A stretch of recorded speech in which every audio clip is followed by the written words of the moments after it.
Hello and Hello. welcome to the Dagnabbit Boys podcast. As you might have noticed, we've recorded this the same day as the interview that's going to follow. Well, I was going to say we should change clothes because we are recording this the day after the interview with Jessie Jetski Johnson. Shane refused to change clothes, and now the illusion is lost. So there's no point in lying about it. I was trying to lie, and then you decided to You weren't trying to lie. You were trying to fuck everything up, and you've done it royally. I'm so sorry, Cooper. I know this is a big episode. If you came here for Jessie, we're going to do a short intro, and if you want to just skip it, then that's fine. But if you could mail us $20... Skip to about minute 20. Something like that. I don't know. But me and Shane have been sharing the same bed for 3 days now. It started off immediately when we got in the room. Shane started lifting up the bed, saying, "Help me, we got to check for bugs."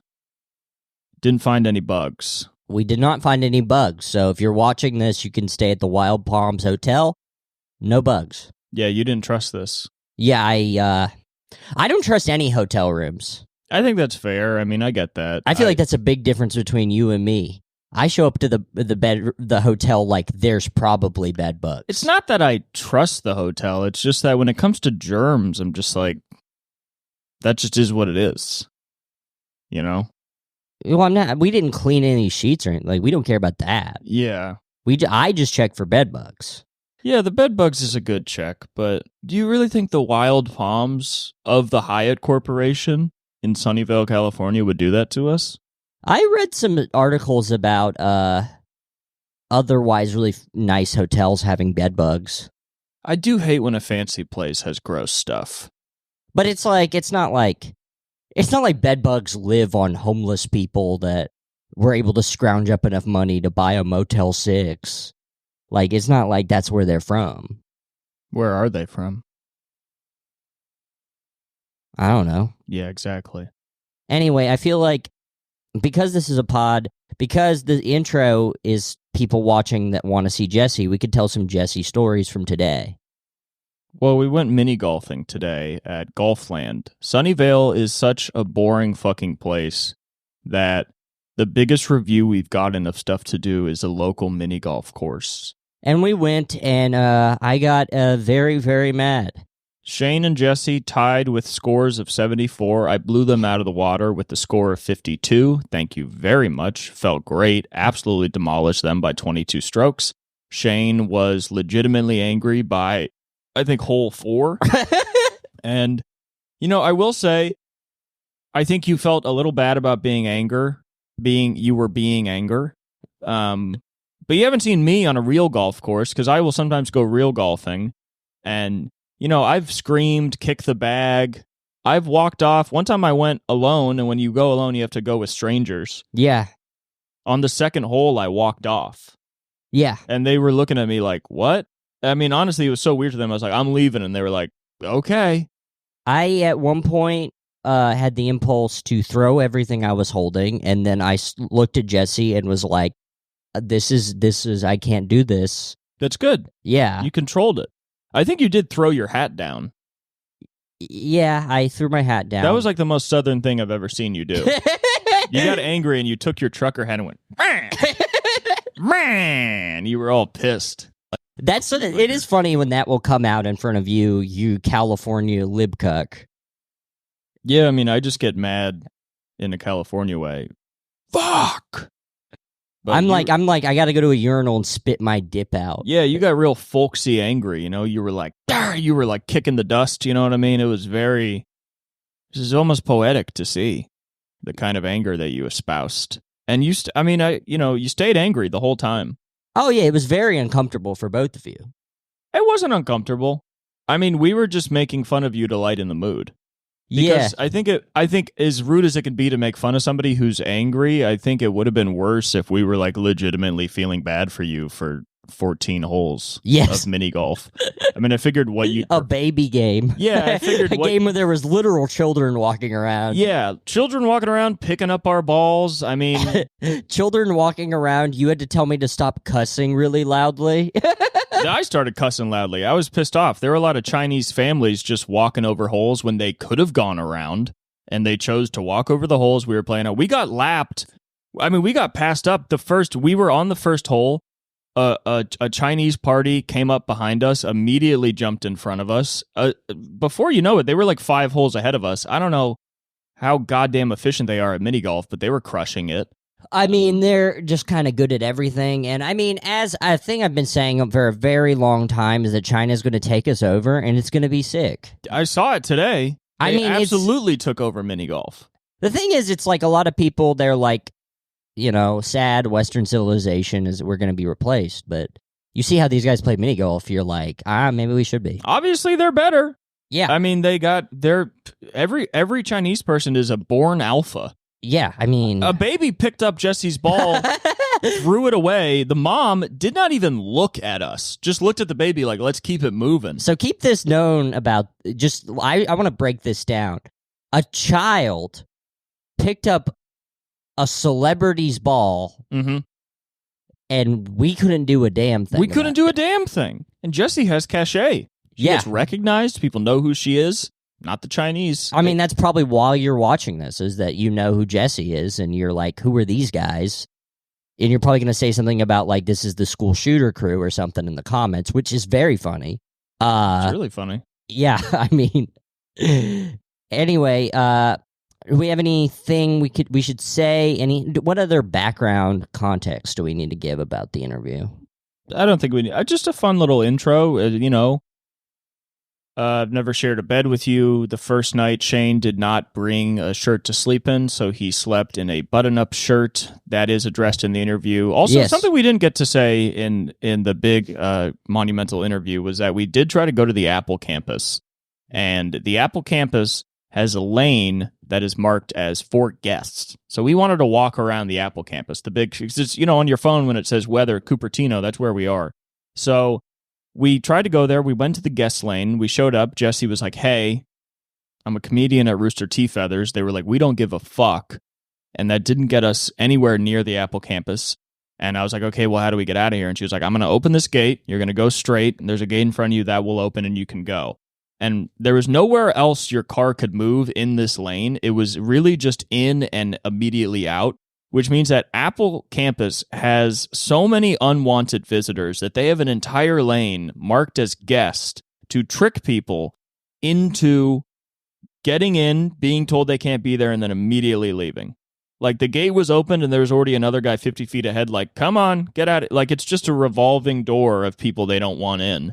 And they sent us to the fucking Apple Visitor Center, which is just an Apple store. Yeah, and we did go inside and buy some fine Apple products. We bought 15 iPads. Yeah. 2 iPhones. They still had the iPod Nano. I bought about 60 of those motherfuckers. Yeah. No, we didn't go in. I wanted to go in because there's a miniature model of the Apple campus, which I would have loved to look at because I love miniatures, but I couldn't make the executive decision to stop the car.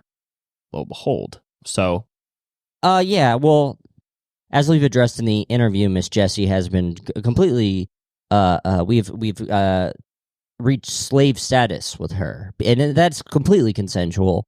Shane has just been referring to Jessie as Miss Jessie for the last 4 days. Really, really taking on Jessie as a mother, without Jessie's want. Which we also talk about in the interview. And I have a mom, so I'm just happy to be here. But Shane is really finding a family out here on the road. Yes. I moved to California to find a family, and it's been pretty successful. We share this bed, and Shane, every so often throughout the night, just goes, Cooper, I'm scared. And I'm like, that's not even your accent. He's like, Cooper, I'm scared. And your accent changes, you get worried, you speak in a hushed voice, you're really terrified throughout the night. One thing I want to say, though, which I've noticed that I'll do, if I'm flirting with a girl, my accent comes out more. Oh, that's kind of funny. Yeah. You know what I also noticed? We have the same boxers. Oh, really? Yeah. I didn't notice that. Unless you've been wearing my underwear. That'd be crazy, but have you been wearing my underwear to be more like me? No, I really want to be nothing like you. Well, you're wearing one of my socks right now because somehow Shane lost all his socks. How did you lose all of them? How many socks did you bring? 1 pair? Yeah, You brought one pair? I did bring one pair. Ooh. Well, Was I that a keep mistake? No, I keep losing all my socks. Woo! I've lost all my socks. I got new socks for Christmas, Woo! and I cannot find them. Okay, I got one pair for tomorrow at least. Because, yeah, you're wearing one of my socks right now. Yeah. You're wearing mismatched socks, and one of the socks is not even yours. Yes. Maybe that's why you didn't play well in mini golf. Do you think because my confidence was shot by that? I don't know. I mean, your confidence. You had good confidence at the beginning because you started off playing well, and then the first hole that it didn't go well, you really just. I kind of fell apart there. You absolutely fell apart. as soon as like it was like I was like, this might not be so easy. Yeah. I my brain kind of. Well. Yeah. So, you guys are really gonna enjoy this interview, probably. We say a lot of really wild, crazy things. If you're watching this for Jessie, you probably love some wild, crazy things, and you probably should check out the other episodes. Start with episode 3. And do you have anything to say? No, that'll be it. It seemed like Shane didn't want to talk anymore about how he felt out there in the mini golf, and so he abruptly cut it off. Which is exactly what happened. Yes. That's what we'll do. Good 11-minute intro. I hope you enjoy our podcast with Jessie Jetski Johnson. If this is your first time watching, thank you for tuning in. Have a great time watching the episode that you are about to watch. Goodbye. Goodbye, Shane.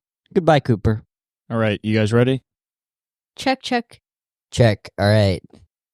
We are here. Welcome to the Dagnabbit Boys podcast. I want to start with a shout out to A Slice of New York providing the catering for today. We are in Sunnyvale, San Jose.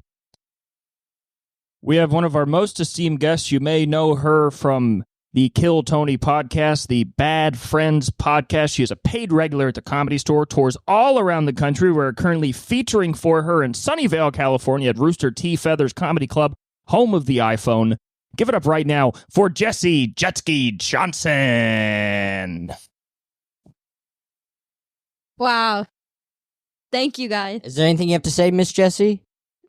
I didn't prepare for this podcast. I was hoping you'd ask me, like, more direct questions. This is like a history Okay. podcast. This isn't really Mostly. This isn't really a prep podcast. Sometimes I come in, I'm like, "Hey Cooper, what's up with baseball?" And then he tells me, and then I'm like, "Oh, that's what's up." But no, you've been touring. We've been here for 3 days now. It's been great headlining for the Dagnabbit Boys. Oh yeah, I really appreciate you headlining for us so we can get our feature career on the road. We should switch it like that. It should be like, who should we get to headline for us? You guys need to start thinking like that. Yeah. Oh yeah, that's a really good idea. So yeah, we could reach out to Louis C.K. maybe get him to headline for us. Start I bet he would approaching. love you guys. Chris D'Elia would probably love to headline for us. I'm sensing a theme here. Yeah, famous guys. Really Who else would funny, you want? famous guys. Yeah, who else? Bill Cosby? Oh yeah, that's a famous guy. I wouldn't have Mhm. thought of that. Thank you, Miss Jessie. But yeah, so we'll include Bill Cosby just because Jessie said that. Brett Ratner. That's not a stand-up Just get comedian. involved with him. Yeah. That's not a stand-up comedian, dumbass. Yeah. So how's your experience been at the club? You had a good time? I'm trying to answer this politically. Yes. The staff has been cool, and the audiences have been really fun. We had somebody get mad at me tonight, I guess, because Yeah.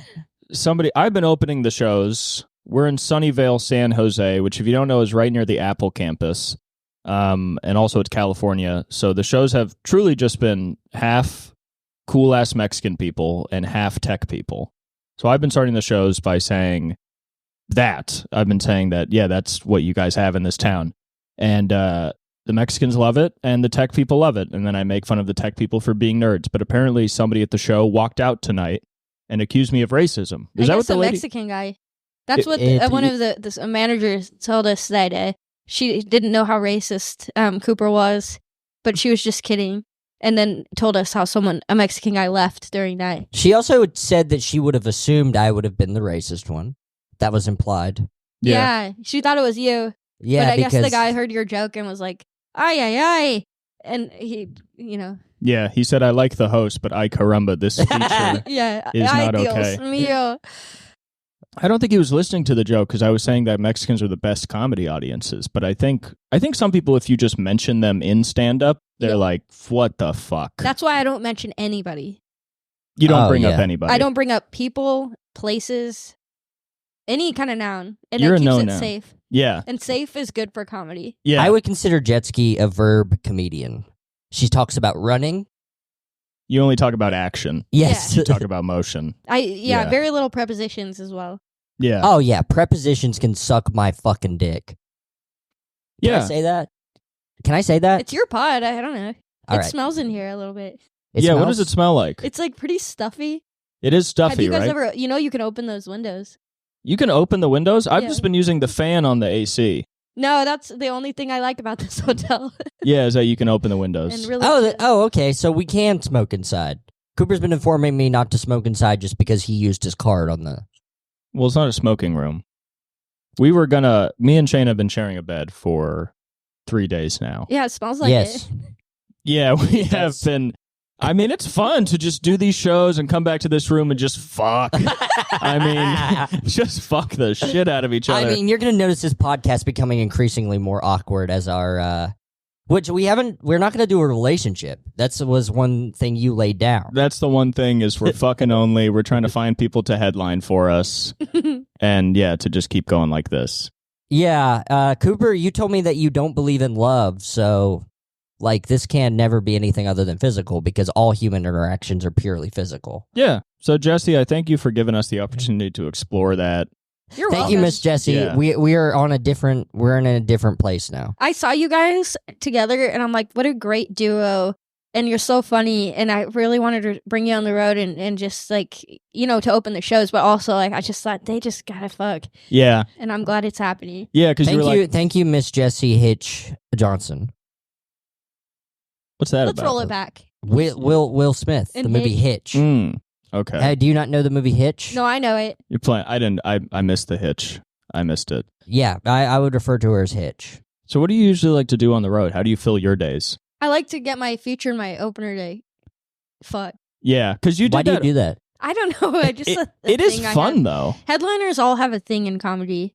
Some of it's jacking off in front of people, and sometimes it's like sexing people who come out to the shows like fans. Yeah. But I just really We're trying to get both of those guys to headline for us, so I would prefer if you don't and talk about their horrific crimes. I didn't mention anybody by name. What are you talking about? No, those are just common things that headliners do. Yeah, dude. You're filling in the blanks. Yeah. All right, I did assume. Okay. Well, I thought it was fun when we showed up how you kind of did make a big thing of it where you're like, oh no, the room only has one bed. And you were like, and we all know what can happen when people share a bed. And I was kind of like, I mean, yeah, I guess, we'll just, but, it'll be fine. I guess we'll just sleep in it. And you were like, but you never know. I did like when you brought out the comically large saw and said you were going to saw the bed in half. And then you went to the bathroom and the saw went missing. Yeah. So and then I went, oh no, I lost the saw. Oh no. I wonder what that means for us. Yeah, I mean, the way it's progressed has really been fun. I put pillows down the middle of the bed, and then in the middle of the night, I was like, oh no, we lost the pillows. And they're, and they're burned in the corner, and then, I'm in the shower, and I'm like, Shane, I don't know how to shower. I don't know what I'm doing. I forgot how to do it. You guys have to help each other out. Yeah. That's part of it, You're on Cooper, the road. You got to help each other. Yeah, Cooper forgot how to wipe his ass the other day. I had to show him. That turned into a big thing. Front to back. Yeah. Yeah, remember that, so I don't have to come in there again. Yeah, I've been going back to front the whole time, getting shit on my pussy and balls, and it's... No, I mean, it's been tough, and that's what I like about the road is you, learn shit on the road. Yeah, we've learned a lot. Like, today we learned there was a guy heckling throughout the whole show, and the staff informed us after that we were wrong to try to silence him because he had special needs. Yeah. Yeah. The lady that spoke to us said special needs, literally 10 times. Yeah, she wasn't 100% certain, but she was pretty sure because he's come in before and acted like he was on drugs, but might not be on drugs, so she's pretty sure he has special needs. Oh, okay. I do like some did guesswork. I did crowd work with him, and he said, I'm on drugs, but she's convinced that we shouldn't have tried to get him to stop because he has special needs. So Yeah. that was my bad, I guess.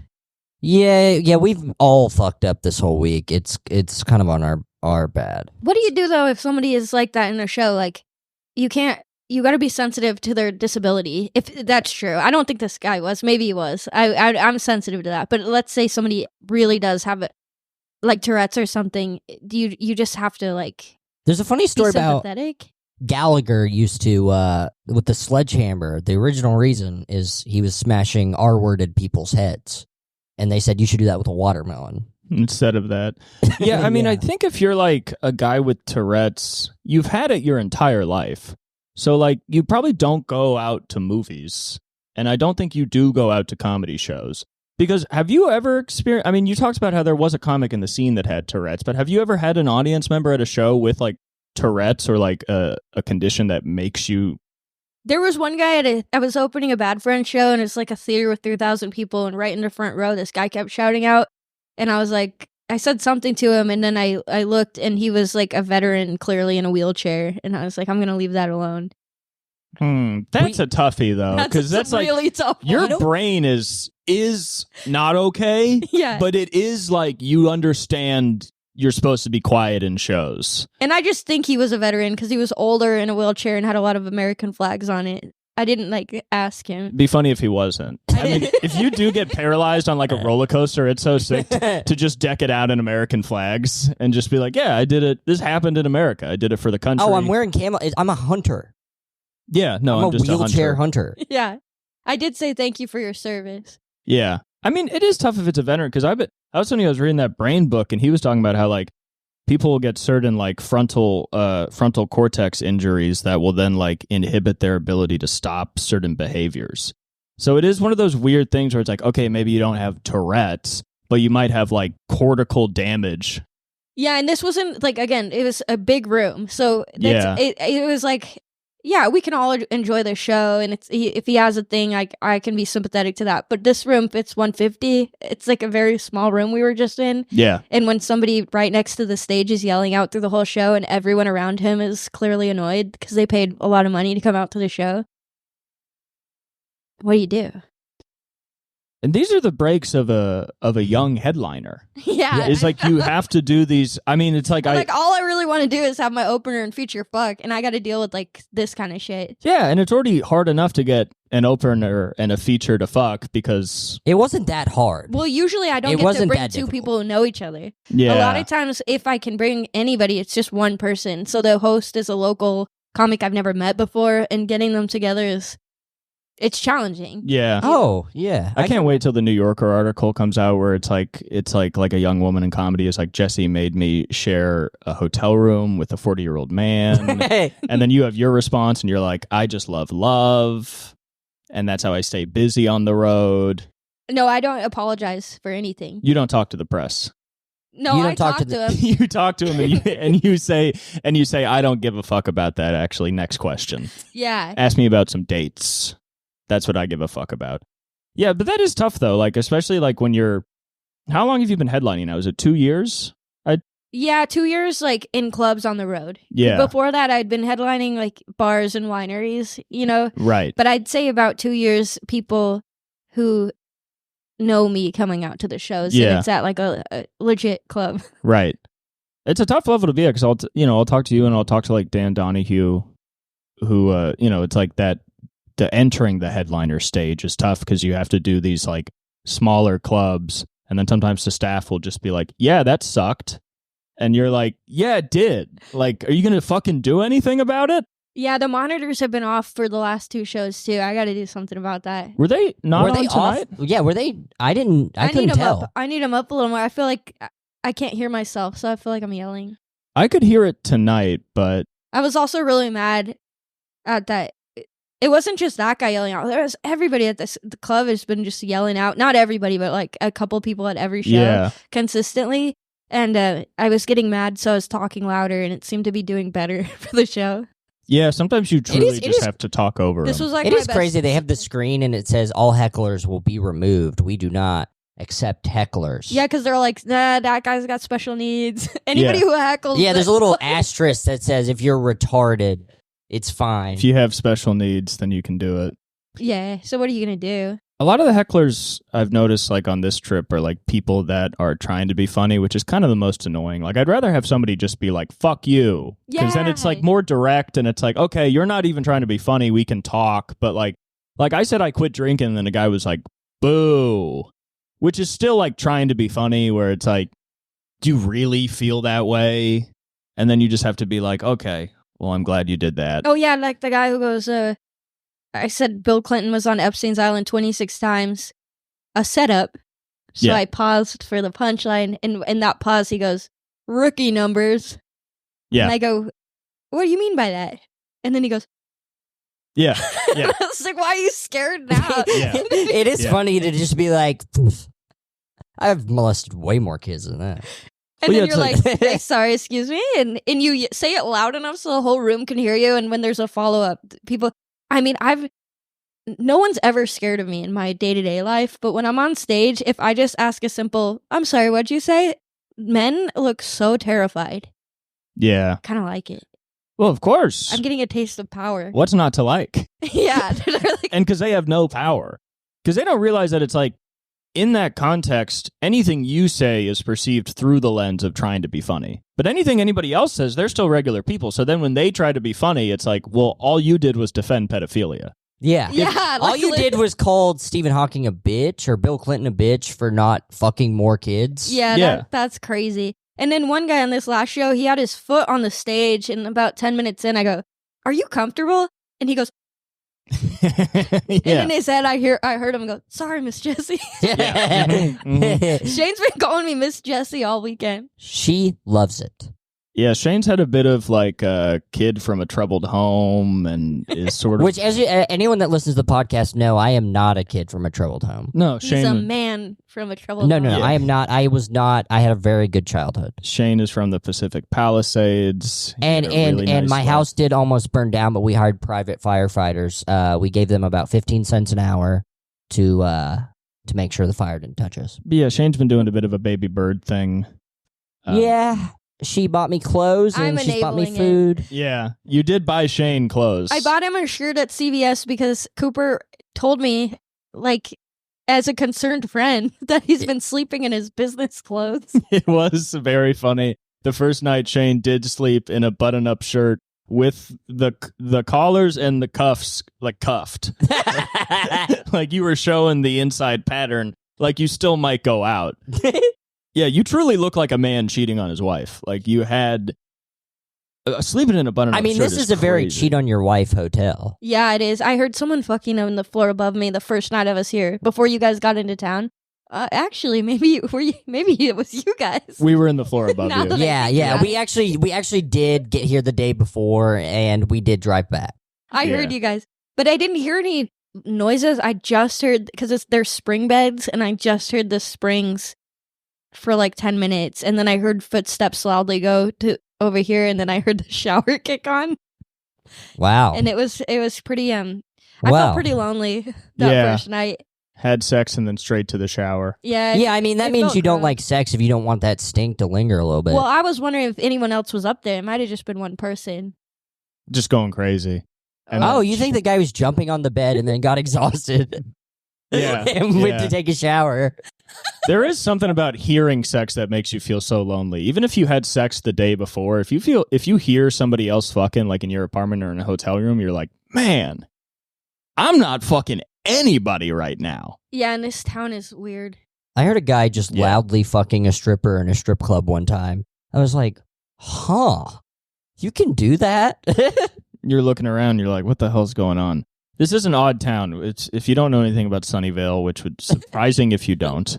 On your phone when it says the weather in Cupertino, it's right near there because we're right near the Apple Oh, campus. your favorite town. I mean, I do love it. Phonetically, I don't love how it's actually spelled because it's not close enough to the realest name in existence. But we did try and go to the Tina? Apple campus. Cooper? Tina. duh. Tina. Like, oh, because your favorite comedian is Tia Fey. I've said You that. love women. Yeah, I've said that a bunch of times on the. I mean, Tina Fey is very funny. Yeah. But Oh yeah, she's very. it's not funny. even ironically. It's not even ironically Oh funny. yeah, she's hilarious. Everybody- She's a great writer. Yeah, everybody loves Tina Fey. She's a great Everything writer. you're Oh, saying is 30 Rock true. is one of the funniest, most joke-dense shows ever. All right.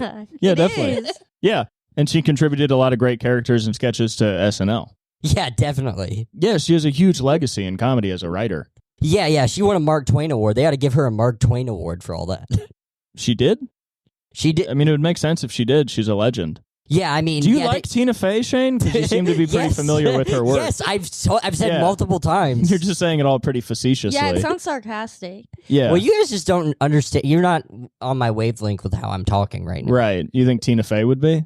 Yeah, Because she's so she's so very funny. talented. She's Yeah. She's so very funny. funny.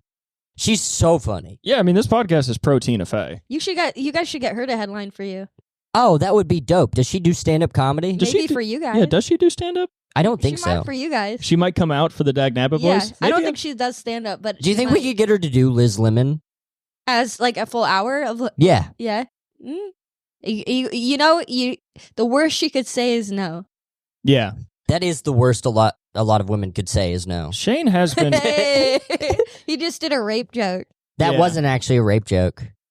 That Well, wasn't. It was just a joke about how much I like to have sex, and when a woman says no, I have to respectfully be like, "Oh." Shane, when was the last time you got rejected?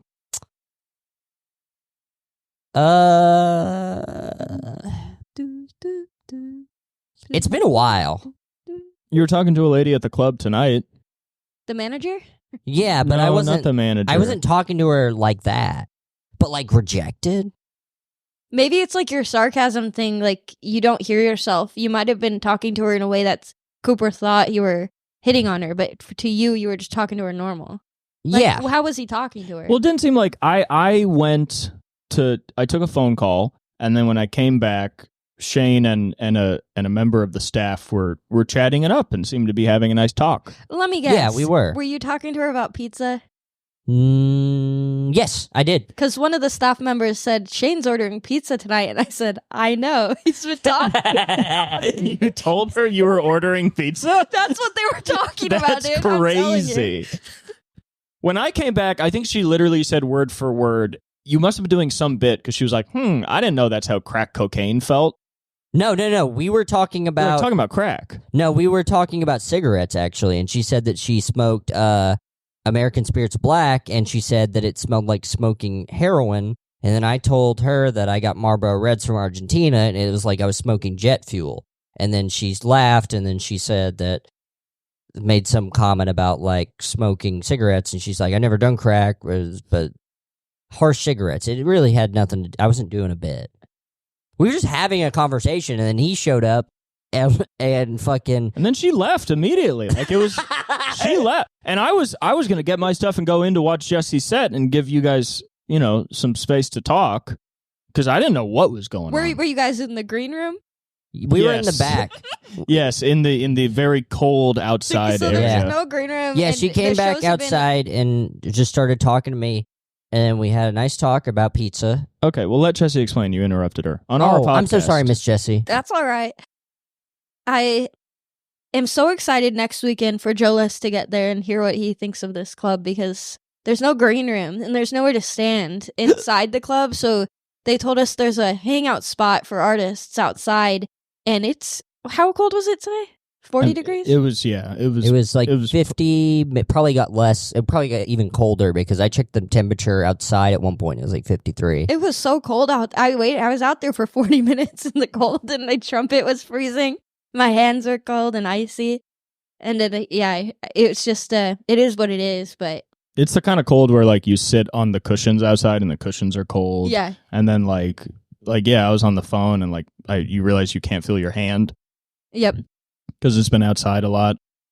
But And then I rocked out on stage. I was freezing cold, and I go straight from there onto the stage, and lo and behold, the whole crowd special needs. yeah, you're freezing, you're shaking, the crowd's shaking. They were all shaking. Yeah, yeah. It was the an entire group. interesting That night. might have been one of our guys. But can I say there were a lot of really good audience members?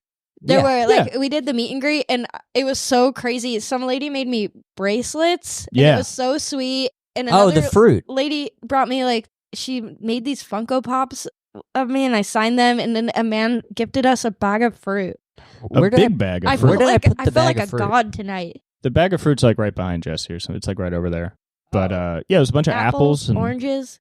very I mean, nice it was stuff. awesome. Yeah. And we're about to start eating healthy after we, tear into this pizza after the podcast. I talked a little bit about how modern wars aren't defensible, and I talked a little bit about Israel. And then I had 2 people that joined the line, and they said, can we please have your Instagram? Because you talked about things that we never hear comedians talk about. And they look like Middle Eastern people. And they said, thank you very much. And then they left. Wow. And that was awesome. That That so is cool. nice. Because they were grown-ass people. And when like full-grown adults are like, I like your stand-up. I'm like, well, that's nice. I'm not a baby for baby comics. Okay. It's not like only babies can like my material. Yeah, unfortunately, only babies have been coming to say that they liked my material. You got to get them when they're young, though. Yeah, that is true. Yeah, because then you have an audience for life. But, you do you. Yeah. Yeah. Yeah, my whole audience is going to die in like... Well, they're going to 20 die in years. foreign wars, probably. They're going to die in forever wars. It's really sad. Right.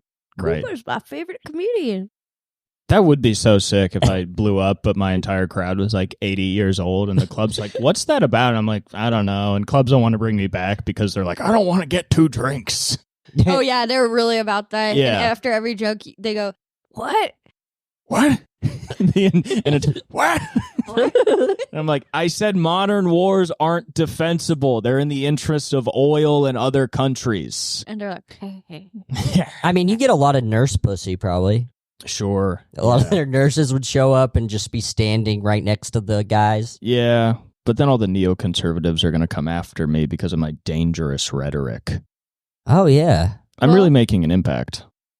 We'll be next to each other in the New York Times. Mm-hmm. That'd be Yeah. great. And I will be nowhere near a prominent newspaper. No, you'll be in the Nashville Star. You'll be on TMZ. Yeah. The Tennessean. I'll be in the Tennessean. Yeah. You in a gutter on the Tennessean, and it'll be like, local boy makes it big in Hollywood. And it's you overdosing on Fent in a gutter. And they're like, we're all so proud of him. They call him the new Rivers Phoenix. Yeah. Mhm. Phoenix. What is his name? River Phoenix? Joaquin. No. His brother who overdosed in a River gutter. Phoenix, that was his name. Oh, no. I didn't know that. He died. You didn't? Let's was pull like- up the picture. River was Let's pull up the picture of him dead in the gutter. River was like I think actually at that time before he died, like more famous than Joaquin. He was like, because he was part of like the Leo and like the young guy Hollywood hot young boy pack. That's such a shame. Yeah, it was too bad. He could have had a whole career, but his brother got to be Joker because he died, I guess. So Yeah. everything works out how it's Did you supposed see to work Joker out. too? No, did you? Yeah. I heard it was a massive disappointment. I mean, I know They like the sing in it. spoiler. He was like, hey, I'm the Joker. Is it really like that corny? No. Well, yeah. 'Cause It starts out pretty cool, Yeah. in my opinion. And then, but it's the way it starts, you think, wow, this is just the beginning. But then it's like that the whole time. And it doesn't really progress any. It's kind of one note. Okay. And then it just gets really dark, and you keep thinking it's gonna like something's gonna happen, and then it just kind of leaves you feeling gross. Huh. Yeah. But in between that, there's like I'm Harley Quinn, and then they sing a little song and dance, and then it gets back to like the weird part. Yeah, I read the spoilers. Apparently, the Joker gets molested by the staff of the hospital or the prison or whatever. The prison, but it's big spoiler alert. But they like allude to it, and also there's a sex scene with Joker and Harley Quinn, and it's like the grossest scene ever. Not like it's they're in like a cell and it's dark and cold, and Nobody needs that. Yeah. I do like when a movie has like a graphic sex scene that's not titillating at all. It's not even graphic, to be honest. It's just like they don't really like show much, but the way it's the whole movie just makes you feel ugh. Yeah. Well, it's also like, and he had also never directed a musical, so I've heard it almost doesn't even read as a musical, where it's like they're singing, but it's like doesn't feel like a musical even, and also like, I don't know. I will say it is beautiful. Like okay. it like in the sense of a musical on film, the cinematography and it's really cool looking. Yeah. Like it's not like as bad as everyone said. I just think the way it ends, and maybe this was on purpose, but it made me feel like just bad. Yeah. Well, And I've that's also isn't the biggest spoiler. I haven't seen the movie, but I think biggest spoiler coming. Wait If for it. anybody's made it this far in the episode, big spoiler coming. If you were going to watch Joker 2 directly after watching this podcast, I would just stop watching the podcast now. Never watch the podcast again. But isn't it? No. Yeah, stop right now. Watch Joker 2 and then come back to this, Mark. Yeah. You know what? You know what I say? When we release a new podcast, just put on the Joker 2 again. Put on the Joker 2. But isn't the biggest spoiler that Joaquin is not even the Joker the whole time? Where like the real Joker is in prison and then it's like revealed that Joaquin has just been pretending to be the Joker? They leave it up to a lot of interpretation because Harley Quinn is in the movie, but the whole thing is always like, well, what was real? What was in his head? Was any of this real? Maybe it was all a dream. Because it ends with him getting stabbed by a different guy who starts cutting his face like the Joker in The Dark Knight. Yeah. But maybe that was in his head. Right. Maybe that didn't even happen. Like, they leave everything up to like, oh, you decide. Right.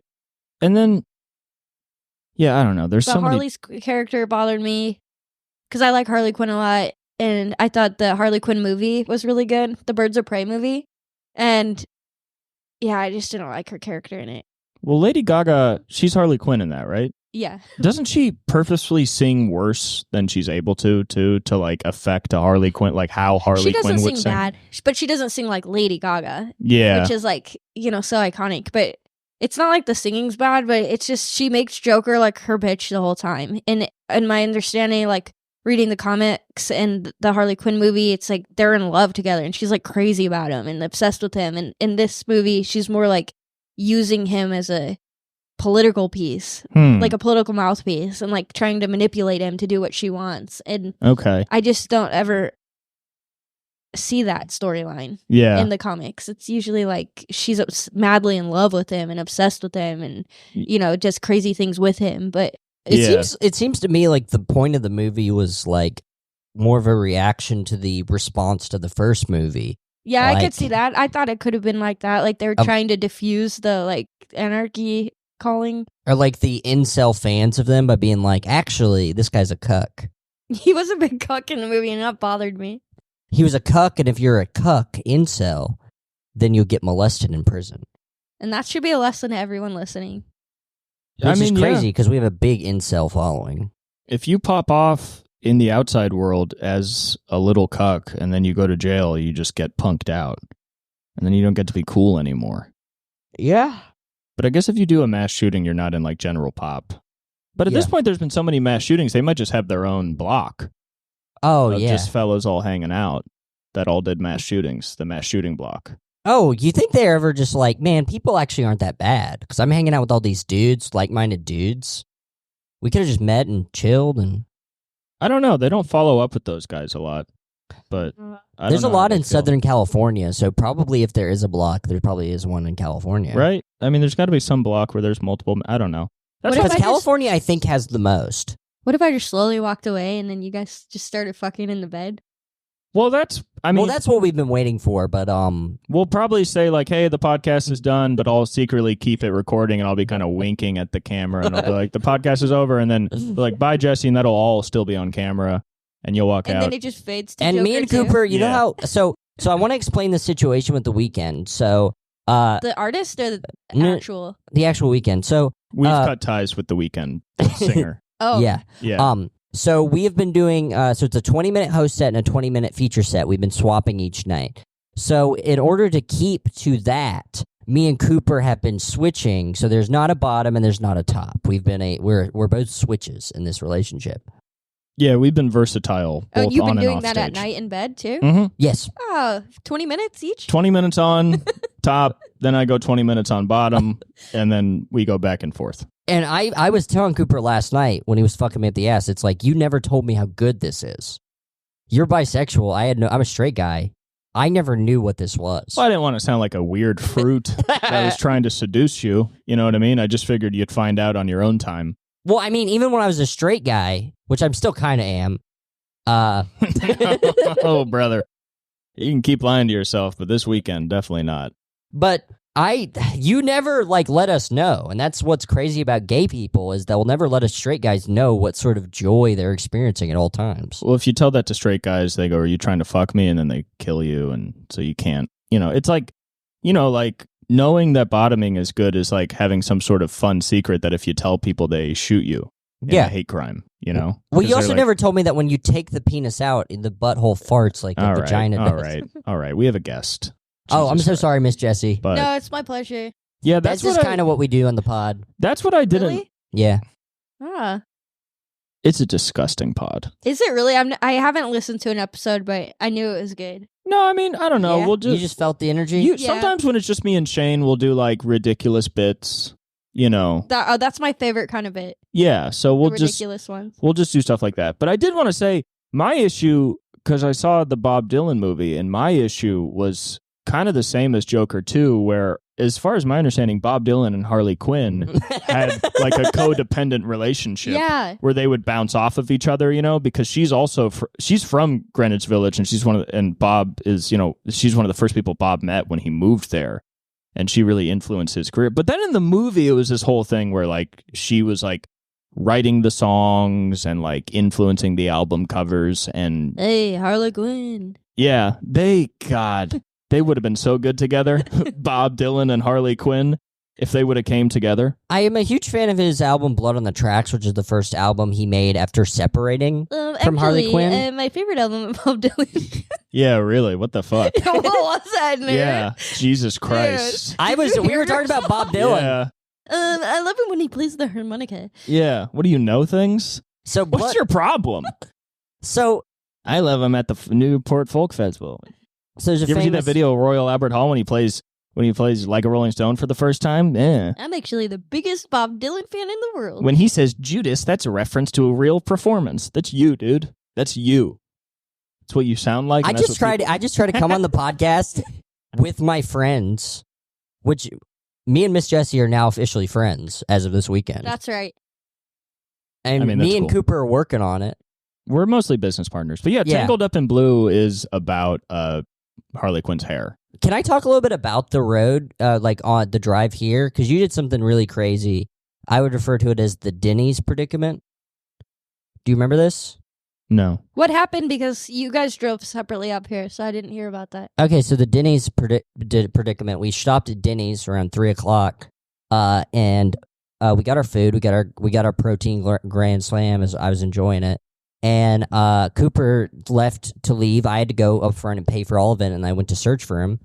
And there's only 5 cars in the parking lot. I was walking around trying to find it. It was an hour. I realized Cooper had painted his entire car a different color. What color? He painted it from green to blue. It was green before? Yeah, it was green. So you couldn't find it? I couldn't find it, and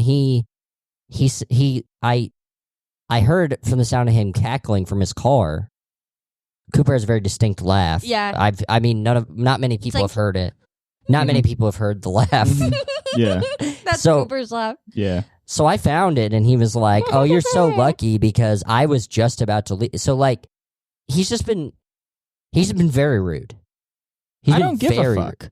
That's a funny prank. Yeah, we were at the Denny's. I went in the bathroom. I met a guy. He had rocks. We smoked him. He said, I got paint. I said, let's go out to the fucking parking lot. He said, are you serious? I said, I'm serious as a heart attack.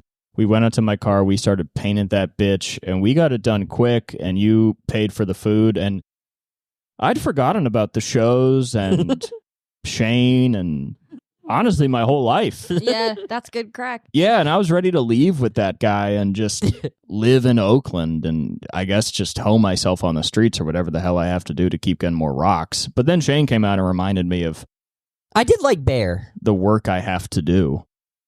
But Bear Jolly was a good guy. We did lose time on the drive though, because we lost several hours. We didn't lose several hours, but we did lose about 30 minutes because we got off at one exit that turned out to... We were trying to enter a gas station, and then I just got back on the freeway somehow, and we drove in the wrong direction for like 10 miles until I had to cross over the dirt median. It's going to be a long drive back. Where all 3 of us are going back together, and not a lot of room in that. Not a lot of room in your trunk. There's not. I'm going to have to sit in the back. What's in your trunk? Golf clubs. Doesn't look like it. Are they? They're not in a bag. I didn't see a bag. No, you just haven't recognized it as a golf bag. I saw it. Here's what I remember. First of all, to paint a picture, it looks like an I Spy. Thank you. Like those books. Oh, yeah. Yeah. It does look like an I Spy. I spied a TV tray. Oh, that's for work, yeah.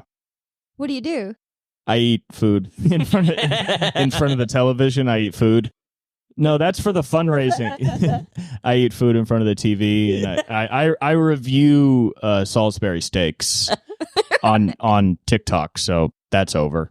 Oh, sorry. Yeah, which sucks. But I also used to do social media management for Bashar al-Assad, the former leader of the Syrian regime. So okay, name drop. I mean, sorry to brag, but I know you think knowing Bobby and Andrew is cool, Syrian? but I know Bashar al-Assad. So who's Bobby and Andrew? You don't need to know. yeah, they're people who would never talk to you or look at you. Yeah. Okay, that sounds about right. Yeah, but they're like Tina Fey. They would love you, Shane. They would? Shane did the baby bird thing before this trip, too. The first time he talked to me was at the Comedy Store, and he walked up to me and goes, "I'm cold. Where's a warm place to stand?" Did I? Yeah. And I said, "Oh, why? You can get a jacket." And I tried to show you the merch. Yeah. And they didn't have any more hoodies. So I showed him the Lost and Found, and you got a jacket. Oh, That yeah, I was you, forgot right? about that. And then it turned out to be Hudson, the security guard's jacket. And it was awesome. And his jacket was cool. And it fit me way better than it fit him. Shout out Hudson. Your Yeah. clothes are too small. What did you say? You said I'm really cold. I did say Where I can did. I stand to get warm? Is that true? I think so. That was the first thing you said? I think so, yes. And you just saw Jessie and you were like, she'll know a warm place for me to go? And I said I saw that little. I saw baby Miss bird, Jessie. and I said I'm gonna help. I this saw little Miss bird Jessie. fly." I could tell Miss Jessie had a good heart. Yeah, so you're just walking around looking for people to help you out. I don't know. I'm what looking he said, for women to help honestly. me out, yes. Yeah. I honestly don't know what he said. I just heard. Yeah. You just heard him in the corner. It was like one of those Dodo videos where it's like, we found this little guy on the side of the road. Shivering. Yeah, I With took only him like in. 2 feathers left. Yeah. Do you think it's possible to do the test, the anxiety test on Jessie? No, I don't have the book. I mean, we could find maybe I a have checklist. it. We Yeah, could find a checklist. I have it. Usually for our guests, we will give them the Burns anxiety inventory. I'm gonna look. to I see think if I'm anxious. Yeah, it's a test of levels of anxiety. I think I'm gonna- not anxious. I was making a joke that I was, because it's kind of funny to me to act like you guys are making me really anxious. But Sure. I feel pretty okay. Yeah, you seem to handle yourself pretty well. Yeah. I mean, I think So- if you have any anxiety, you keep it necessarily.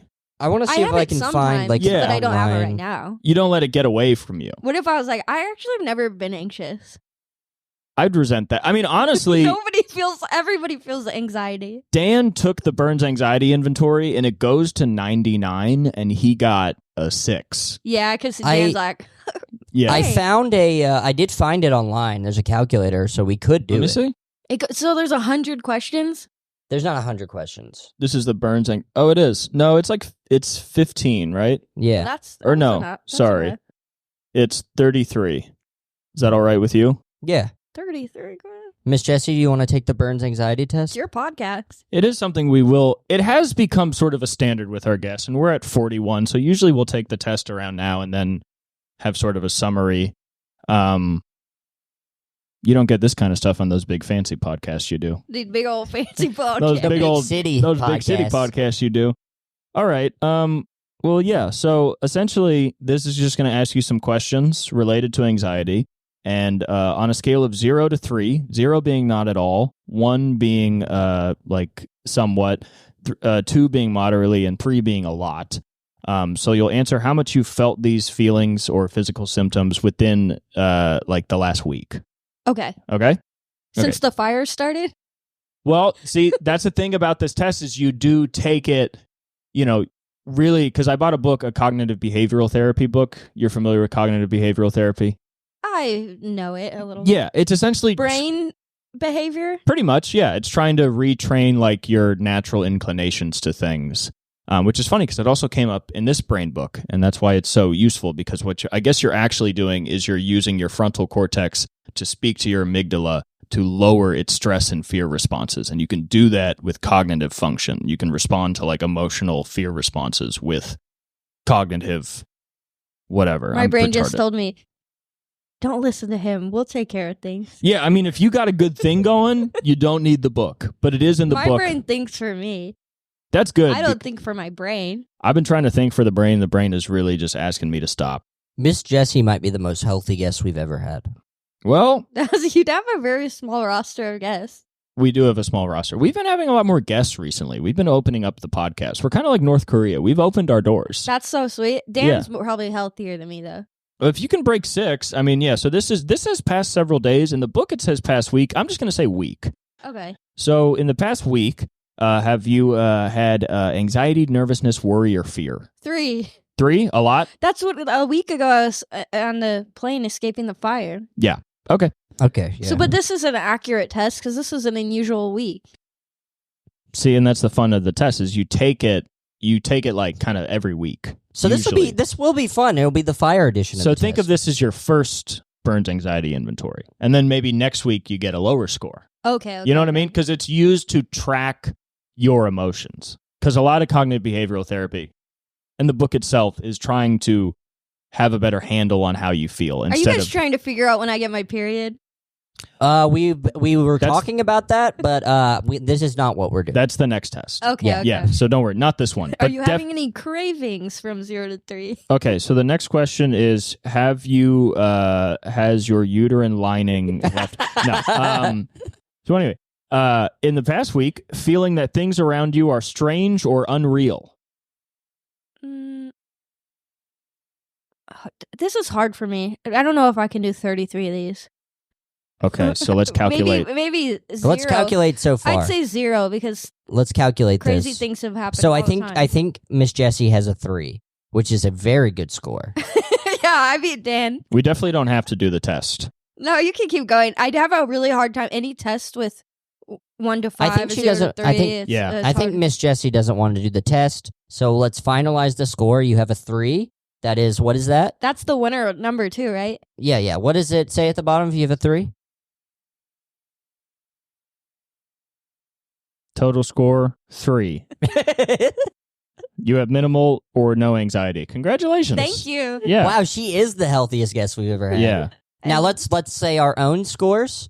I think you were around Well, when 40. when we first took the test, I got a 38, which is can you unlock your phone? Yeah.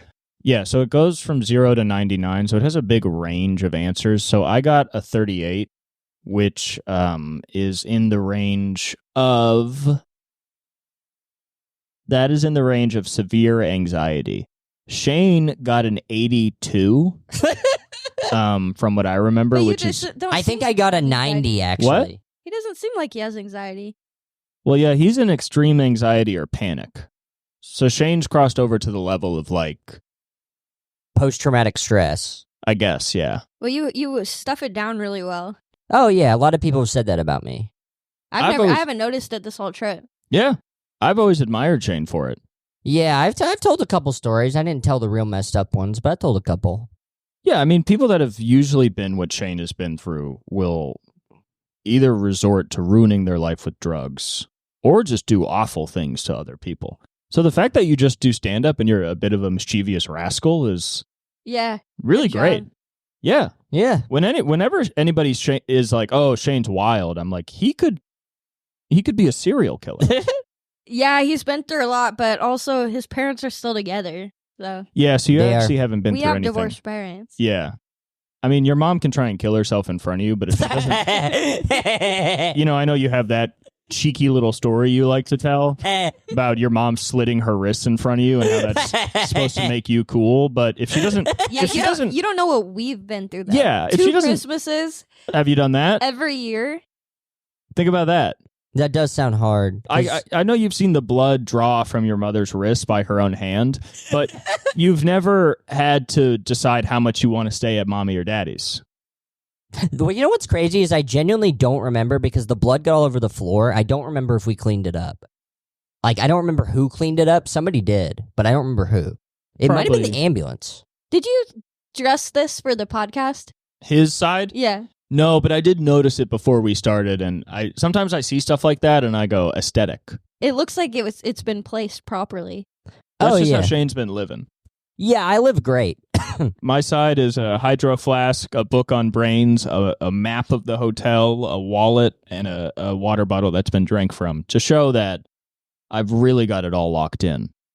All right, so over here we have a half of a bottle of water. We have an empty bottle of water. We have an empty bottle of Mountain Dew Baja Blast. We have Zone nicotine pouches. We have my house key. We have my headphones. We have Lucky Strikes.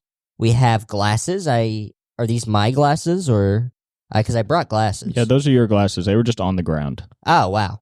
So I have my lighter and my Lucky Strikes. I have let's see. Well, I have some medicine for my brain problems. What are those? What does that medicine do, Shane? What kind of medicine is that? It's a Fexer. It's an antidepressant that they use as a stabilization of your mood. How does it work? I don't really know. Can I see it? Well, Careful. Jesse, are you on any medication? I could be. I also have a collection of Playboy party jokes.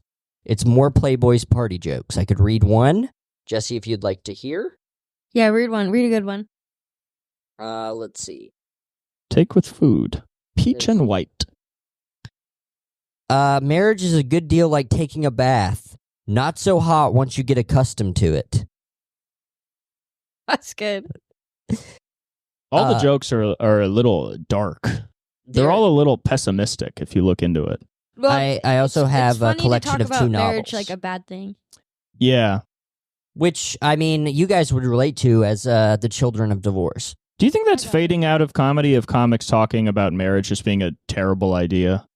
Because I feel like now, it seems like when comics talk about their relationships, they sort of do, and I think should, more so just talk about the funny differences, not even of just between men and women, but just between them and their spouse. Because I feel like the whole thing of being like, marriage is a horrific mistake and I hate it is kind of going out of style. Yeah, what's more common now is just somebody talking about their wife said something, and then after the show, they, tell a young woman that their wife doesn't really understand them, and then she goes back with him to his hotel, and they have sex. And what does our guest think? Why don't you let our guest answer, Shane? Jesus.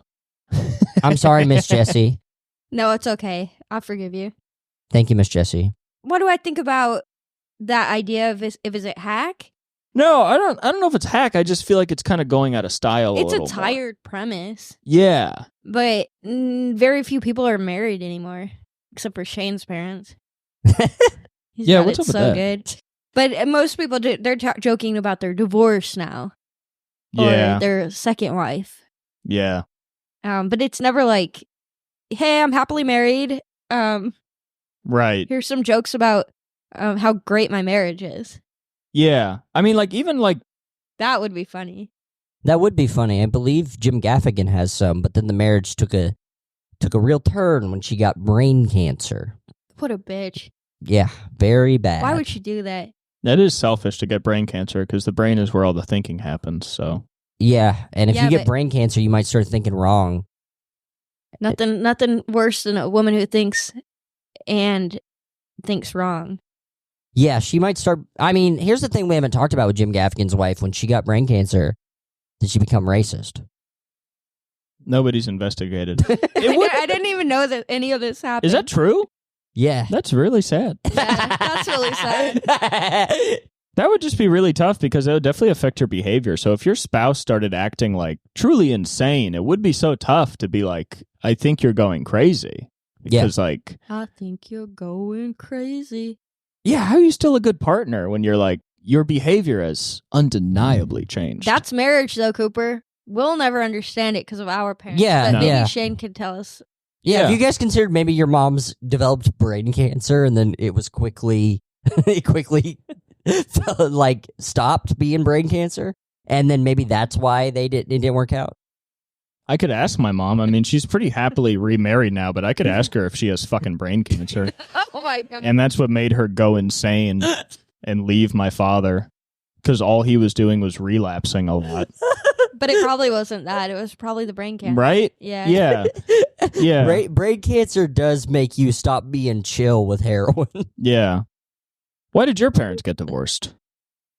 I was 6. I didn't ask. You didn't ask. It was probably something Yeah. to do with you. That's what I thought. Yeah. Yeah, I was a kid. They sat me down and they were like, it's not working out. You're the problem, and we're getting out of here. Well, it's good that, and they both left you with, Yeah. with the house. They divorced me. Yeah, you had to. Yeah, you did have to pay the mortgage as a 6-year-old, which is why you're such an effective professional as a young comic right now. Oh, thank you for saying that. I never put that together, but that is probably where I got it. Yeah, I mean, from touring with you, in a real way, it's very cool to see, how you work and move and handle your business, because it is tough as a young comic to kind of be your own business. And I just had a revelation, because it is probably from when my parents divorced me, and that's probably why I really like bringing 2 people on the road to watch them fuck. Yeah. Because I never got that as a kid. Yeah, to have parents. From You a never got parent. to walk in You know what having sex. Yeah. Because you did come in at 2 a.m. last night and you were like, hey, it's really dark in my room. Yeah. And then- I said, I had a nightmare. Yeah. And then we were like, okay, we'll be out in a sec. Sorry. We met you in the And lobby. I said, I didn't walk in on anything, did I? And I was in a towel wrapped around my waist, and Shane was in a towel wrapped from his chest down. With the towel in his Yeah, hand. yeah, yeah. Yeah, that was nice. Yeah, he was in a robe with his hair all messed up. And he was like, I'm sorry you walked in on that. I'm sorry. I just need to explain, when adults really care for each other, sometimes they fuck each other up the ass. That is wild, yeah. Did your parents sit you down when you were 6 and break it down? I mean, what do you say to a 6-year-old? That was a memory I had. What do they call that? Formidable memory? Yeah. Because they read me like a story. Like there was like bedtime, like reading time. Okay. And that's like all I cared about. So I the didn't know what was story going on, and they were like, well, we have something to talk to you about. And I'm like, all right, well, I want to hear this book. Right. And they were like, okay, but it's really serious. And I'm like, all right, get it over with. 'cause Yeah, I want to. let's- And then they told me, and I think there was some crying, and I was just like, why are they crying? Like, Yeah. I really didn't understand. I was a young sociopath. And then Right. and then I was like, well, can we read the book now? And then they read the book, and then I remember just going into the living room, like, something weird going on. And my sister was playing video games. She's 12 years older than me. And I was like, let's play a game or something. And she was like really pissed off. And I was like, why are you mad? And she's like, because our parents are getting divorced. I was Your like, 18-year-old she's got sister? a really bad attitude problem. Yeah. She's mean, it 6 sounds years like older it. than me. So she's 12. Oh, okay. Okay. What the story wasn't about? It wasn't like a children's book explaining divorce, though. It was. I mean, I don't remember what the book was, to be honest, but that Yeah. would be hilarious. Was it like No, it was just some was it kind like of book. Uncle Steve has a roommate or something? So they were trying to do a thing where they're like, we'll break down the divorce and then we'll read a story to show that we're still a family. But really, you were just sort of like, let's get to the story. Like you Yeah, that's all understood I that cared. was a lie, that you aren't still a family. I wanted something, and I have always gone after what I want. Yeah. And so, like, at that time, I wanted to hear that story. So everything Yeah. around it was just kind of like, I didn't really care about You the- were an A-type. I'm an A-type, yeah. Yeah. So, yeah, maybe I should ask them if they can, for my 35th birthday, if they can redo the speech since I missed it. Yeah, Oh. I still don't get what is going on with you guys and why you don't live together and why we did all those separate Christmases, because if I'm being honest, it's like that you miss one day in math class and the rest is confusing. Yeah, or you get like one time I was in this special like school, like it was.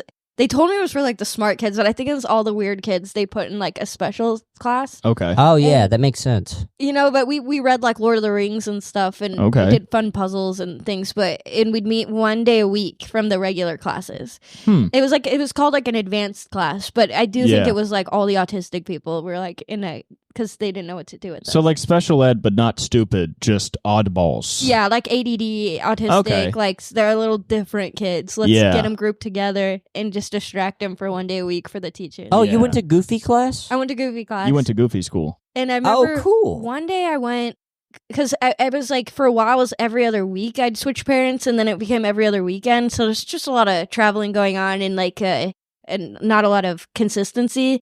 And one day I missed that class, and when I came back, there was a new teacher, and I just never got her name.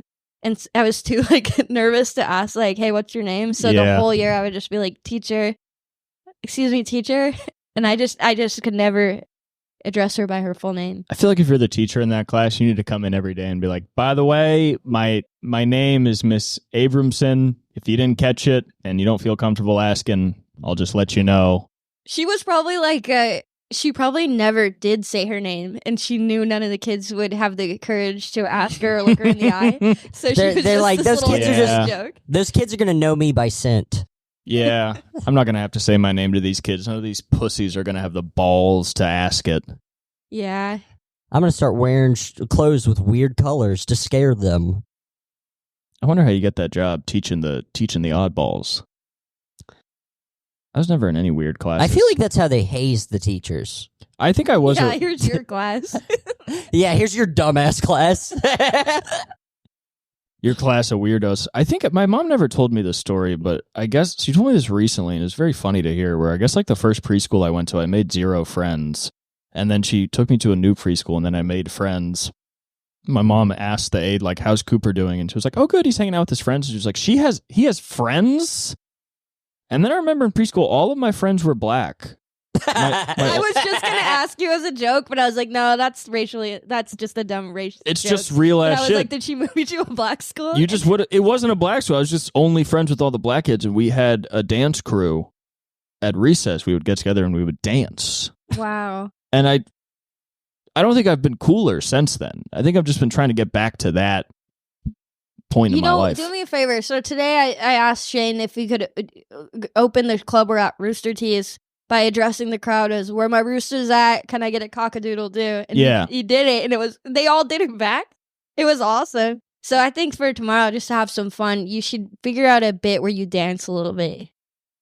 I could do like The rooster dance? yeah, I could do the rooster Whatever dance. you Oh, want. yeah, do the rooster. It's open-ended, but I think Yeah. you should Yeah, go up on stage and be like, all right, we at Rooster T. Feathers. I'm about to do the rooster. And then Yeah. you do the rooster, and then you say, cock-a-doodle-doo. Can I hear a cock-a-doodle-doo? And then after they do the cock-a-doodle-doo, I go, kick it! And then...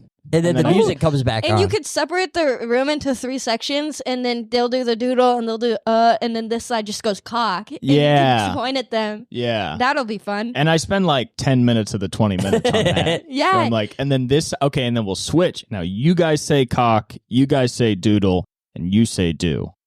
Oh no, wait, go Uh, cock, doodle doo. Yeah, cock. Okay. So one crowd just gets Try it. Yeah, Yeah.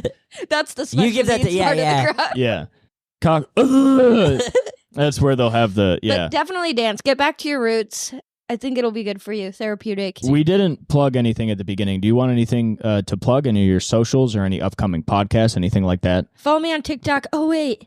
Oh, No, if you go to jetskijohnson.com, it's my website, and all of my show dates are there. So come out. I'm going to Portland, Seattle, Dallas, Fort Worth, Boston. I think Kentucky's soon. There's a bunch of dates up there. Just Hell follow yeah. me on there. Yeah. jetskijohnson.com. Yes, sir. jetskijohnson.com. Thank you so much. Our biggest episode yet. Thank you so much for coming. We'll Yes, see you thank next you, week. thank you. Yeah. Nabaters. Fuck you, audience. Fuck you guys.